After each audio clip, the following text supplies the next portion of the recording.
The Anchor Signal, Chapter 2, Starling. Ray couldn't feel his face.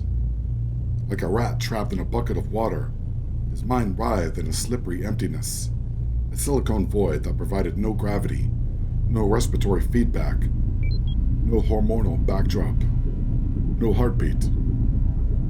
All the ropes that moored him to reality had been cut away. It felt like falling continuously. It felt like he might drift into the space that was just beyond the glass. How thick was it? He clung to the mattress. He laid there and breathed hard. His eyes, two black orbs. Meanwhile, in reality, somewhere in a large white room, a robotic arm pushed the chrome plunger of a syringe down. A light blue dose of calmexidol flowed down the IV tube into Ray's neuropod.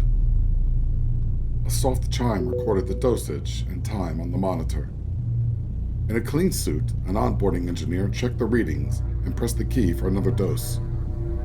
This time it was the Nervaline, Rexell's wonder drug that won the Nobel Prize in 2043.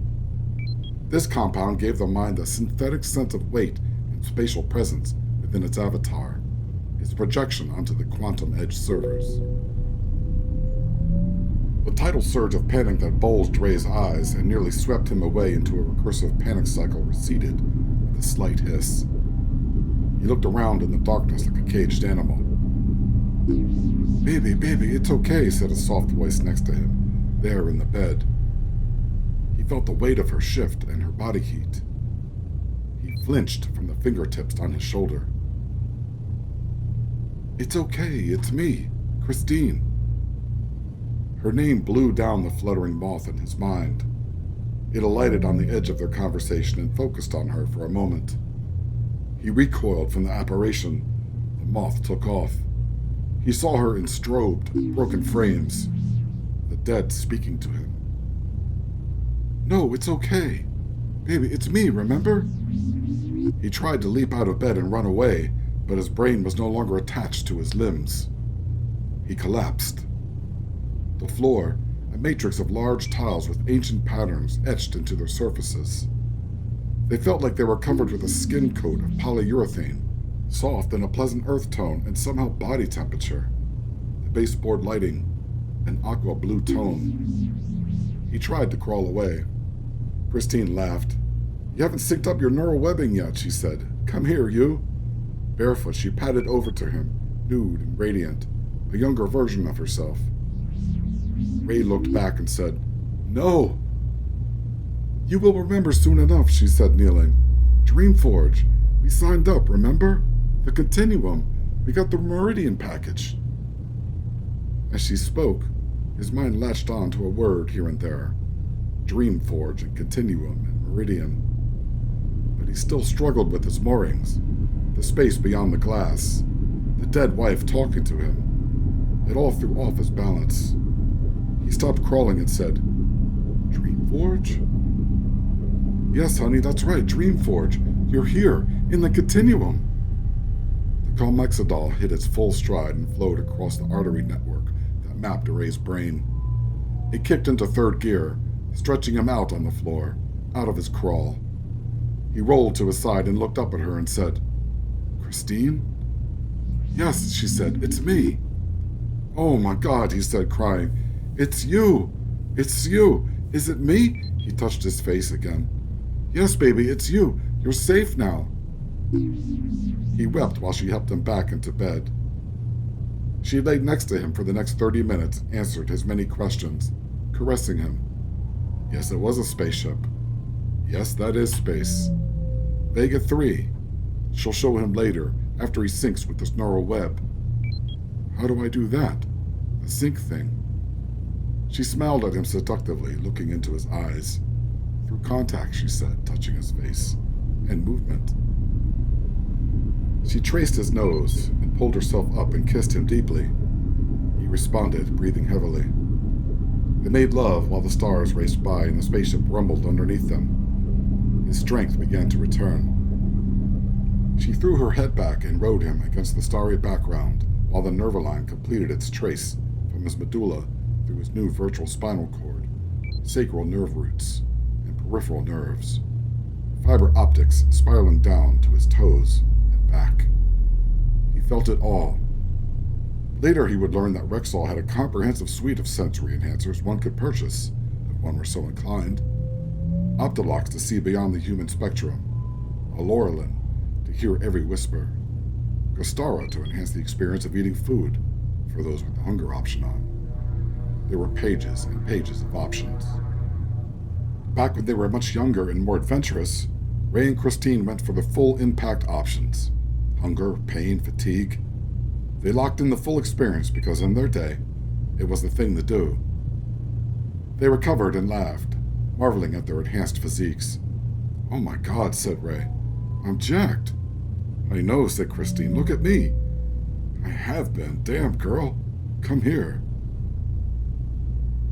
They made love a few more times, sweaty while the stars and nebula and the planets drifted by their massive glass facade. Bliss.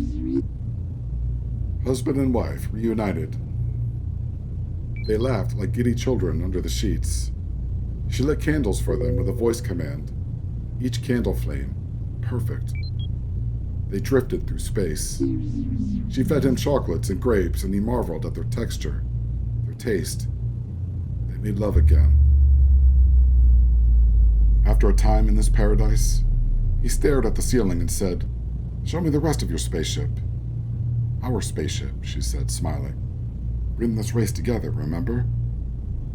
"Race?" "Oh my God, your memory. It'll come back. Don't worry, baby." She took his hand and led him out. On the way to the bridge, he remembered some of their interior design choices. Their college-style influences were on full display.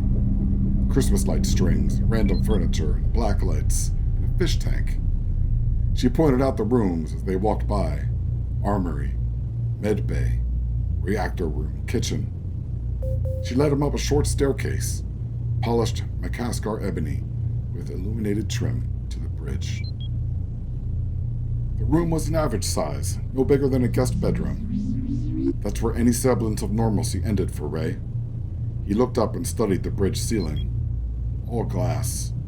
No seams. It was one continuous sheet that spanned the entire ceiling and wrapped around the nose of the thing. It felt like standing inside an enormous lens. An oriental carpet covered the floor, and there were 2 oversized chairs on it, his and hers. They looked like easy chairs that Isaac Asimov might have designed, space captain chairs. Each faced an elaborate yoke that rose out of a black lacquer console table, covered in buttons and readouts and tiny monitors. "Go ahead," she said, smiling. "Have a seat." Ray obliged, marveling at the comfort of the chair and all the buttons and lights. Christine sat next to him. "She's in cruise control now," she said, "but if you press that button and take the yoke, she'll switch over to manual. Go ahead, it'll be okay. It's easy, just like in the game." He took the yoke and felt the ship under his hands, nimble for its size. He pushed the ship forward and looked over at Christine like a little boy. She smiled. Turning the yoke, he put her into a banked turn, the thrusters responsive. The stars spun with them. "We named her the Starling, remember?" For the next hour or so, he took the ship through her paces. The controls were incredibly intuitive. The yoke smooth and heavy in his hands as he steered her through a nearby nebula. Christine helped him give the guns a try on a nearby asteroid. "Wait until you see the grav shifts," she said. That's when she really stretches her legs out.